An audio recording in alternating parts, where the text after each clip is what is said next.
C'est lui-là qui nous appelle ses enfants. C'est lui-là qui tient avec nous. C'est lui-là qui marche avec nous. C'est lui-là qui est vivant et qui ne change pas. C'est lui-là qui est assis sur le trône. C'est lui-là, alléluia, que nous célébrons en tout temps et en toutes circonstances. Que ton nom soit loué, que ton nom soit adoré, que ton nom soit célébré, que ton nom soit élevé. Gloire et louange à toi, béni sois-tu, alléluia.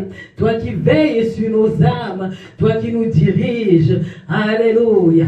Dans les verts pâturages, nous nous sentons privilégiés, alléluia, d'être appelés ton peuple. Nous nous sentons privilégiés d'être appelés tes enfants. Nous nous sentons privilégiés de marcher dans la droiture au devant de toi. Nous nous sentons privilégiés de faire ta volonté. Gloire à toi, Seigneur, d'âge en âge, car tu mérites la louange, tu mérites l'honneur, tu mérites les acclamations, tu mérites, oh, alléluia.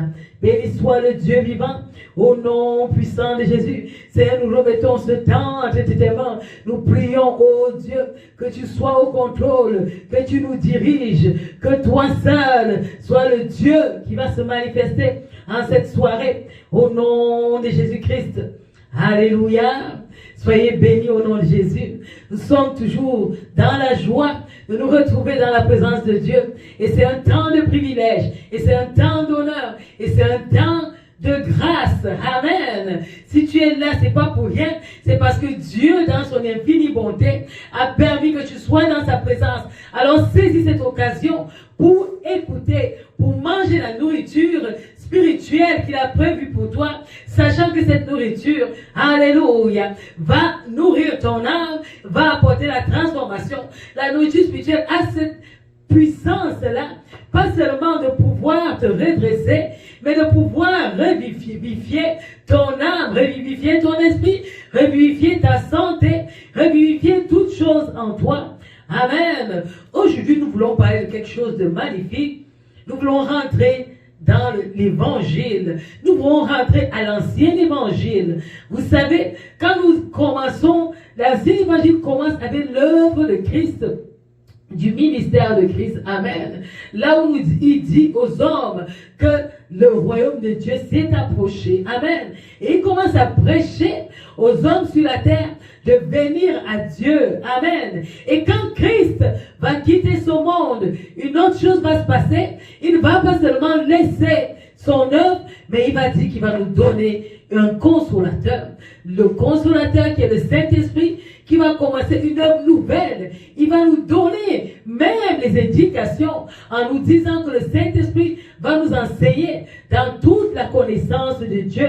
Donc, il est question, quand nous parlons de l'ancien évangile, quand nous parlons de l'Église, quand nous parlons, alléluia, de cette nouvelle dispensation que Christ va laisser, la dispensation du Saint-Esprit, nous parlons de l'Église, nous parlons de l'Évangile dans son intégralité, nous parlons de l'Évangile tel que Dieu voudrait que nous concevons, et nous parlons de la nouvelle naissance. Alléluia. Alors, quand nous allons dans la parole de Dieu, nous découvrons quelque chose qui va se passer à la Pentecôte, que chaque croyant devrait vivre. Parce que si tu vis cela, tu vas marcher assurément dans la nouvelle alliance, tu vas marcher assurément selon la conception de l'Église du Seigneur. La Bible nous dit dans Actes des Apôtres au chapitre 2, à partir du verset 1, le jour de la Pentecôte, ils étaient tous ensemble dans le même lieu.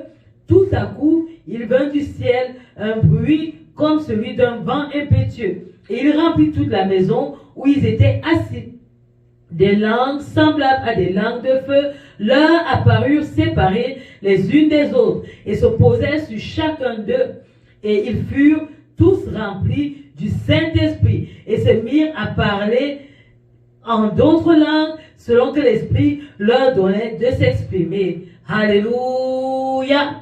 Cette expérience, nous en parlerons jusqu'à ce que cette apparition-là, qui est le signe ou la manifestation physique du Saint-Esprit en leur temps. Amen. Et quand nous allons dans le 1 Corinthiens 4, verset 20, il nous parle plutôt du royaume de Dieu qui consiste en puissance. Et cette puissance va être manifestée à ce moment-là. Alléluia. Que le royaume de Dieu consiste à la manifestation, la démonstration d'esprit et de puissance. Amen.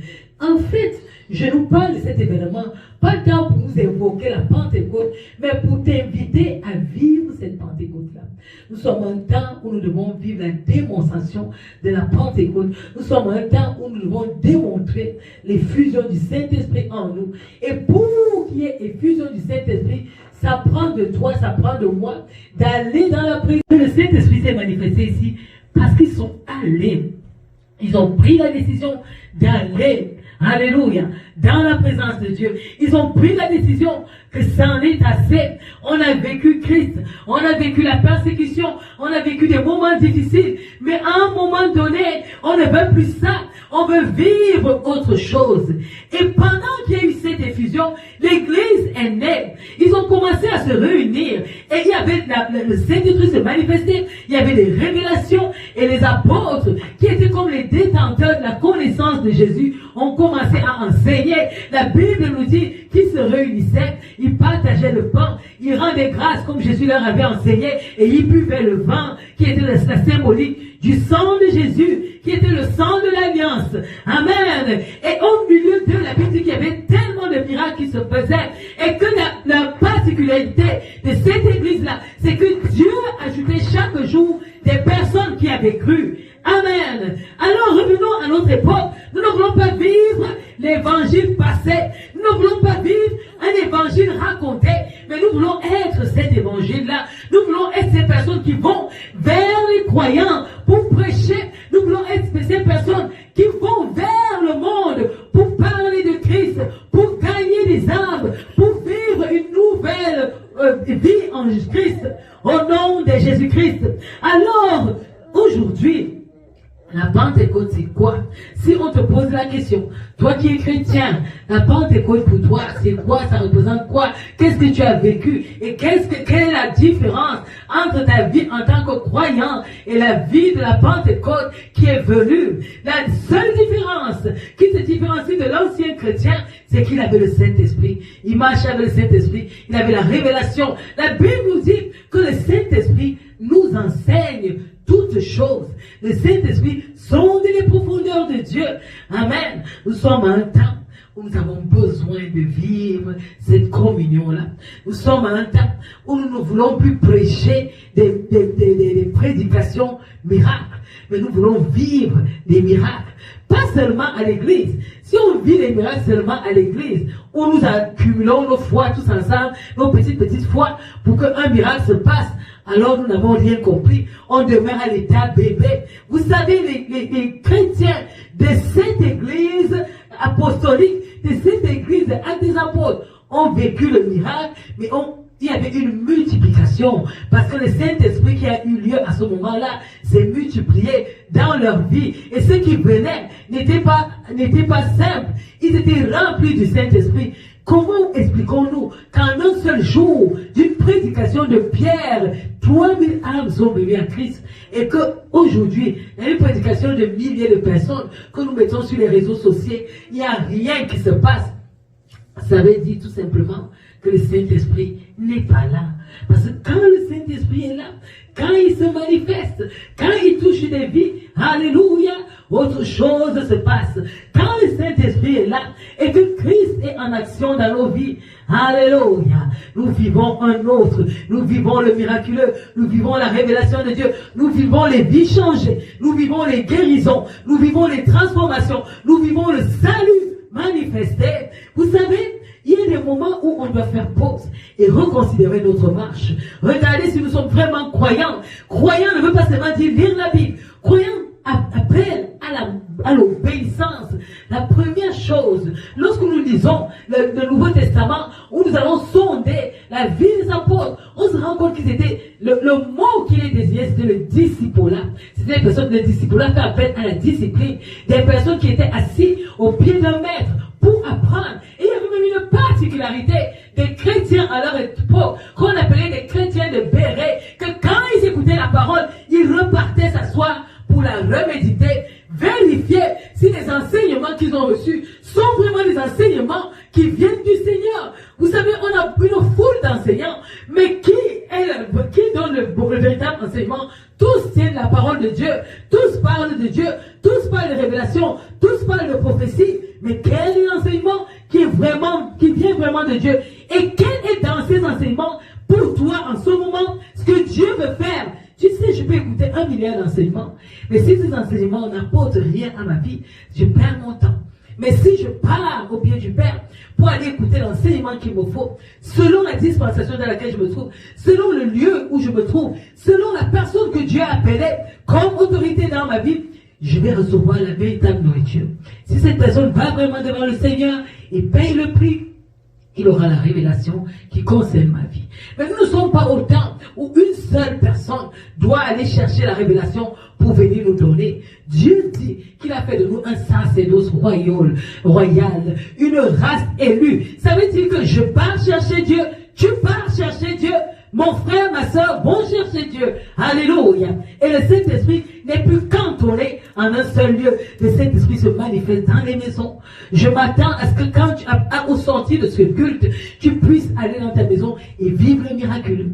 Je m'attends à ce que tu rendes témoignage que Dieu t'a visité dans ta chambre pendant que tu priais. Je m'attends à ce que, alléluia, tu commences à manifester la vie de Christ. Une obéissance sans faille, une intégrité sans faille, parce que Dieu t'a visité, parce que tu as été convaincu de péché et de repentance. Je m'attends à ce que tu commences à témoigner en cette année que Dieu m'a rencontré, alléluia, là où je ne m'imaginais pas, dans mes besoins personnels. Je m'attends à ce que tu dises, j'ai tellement soif de Dieu que quand je rentre à la maison, j'ai un lieu de rencontre où je vais causer avec Dieu et où nous venons nous rencontrer chaque jour. Je m'attends à ce que les habitudes qui étaient tes habitudes et qui t'empêchaient de vivre une certaine communion avec Dieu fassent partie de ton passé et que tu vives une nouvelle communion avec Dieu. Alléluia. Dieu s'attend à une église vivante.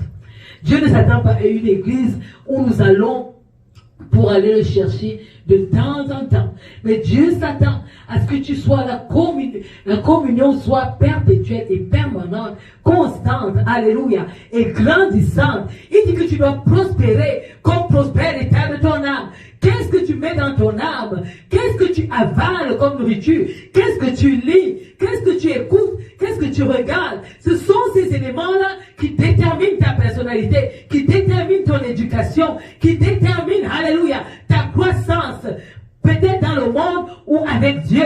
Tu peux lire et regarder des choses qui édifient ton âme, ton intellect, et t'amènent à la connaissance de ces choses du monde. C'est bien. Mais en ce qui concerne Dieu, tu dois aussi t'édifier en ce qui concerne les choses spirituelles. Alléluia. Il les a rendus disponibles afin que toi et moi nous ayons accès. Ce n'est pas le temps de la paresse. Nous commençons une nouvelle année. Alléluia. Nous pouvons commencer des nouvelles années et des nouvelles années. Tant que nos attitudes ne changent pas, tant que nous n'abandonnons pas ces mauvais caractères, tant que nous n'abandonnons pas ces comportements qui sont un blocage avec Dieu, nous demeurerons des bébés spirituels. Mais Dieu dit, Jésus dit dans la parole, dans le livre de Jean 10, il est venu afin que ses brebis aient la vie, et qu'elle vit et c'est la vie en abondance.